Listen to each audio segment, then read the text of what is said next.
Yeah, so keeping in mind, scientific text supposed to be objective, sort of neutral, sort of distant, right?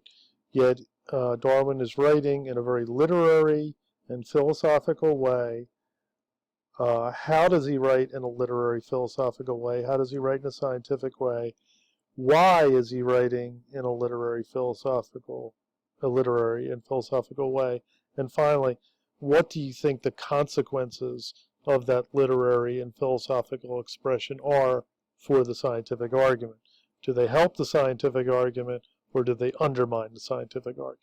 Okay, so that's really the way we're approaching the text. So he talks about here, about his life, right, about his voyage on the Beagle, returning home, writing this text. He constantly is expressing skepticism about his own text. He finds it to be, there's a lot of weaknesses, imperfections, right? He's sort of rushing it out for publication.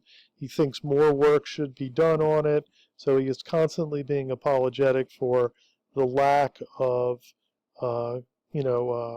sort of concrete or lack of comprehensive scientific evidence and analysis.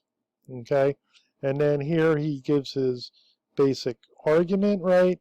What the idea of evolution with natural selection is. Again, remember, it's really about natural selection with Darwin. That's what he brings to the table. So that's what you want to really try to wrap your mind around it. So notice the language that he uses when he is expressing this idea, right?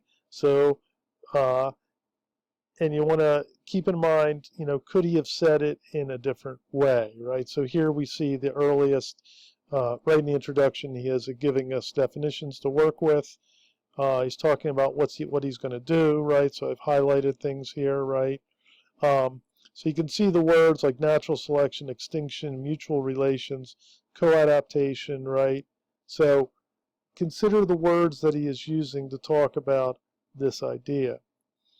And again, at the end here, he'll say, make the claim that natural selection is the main but not the exclusive means of modification. And I've given you a little note there to take a look at the conclusion when he comes back to that idea.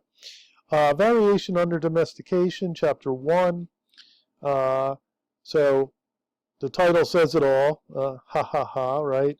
Variation under domestication, right? So you want to think about the following with this chapter. I'll hold off to the next one there.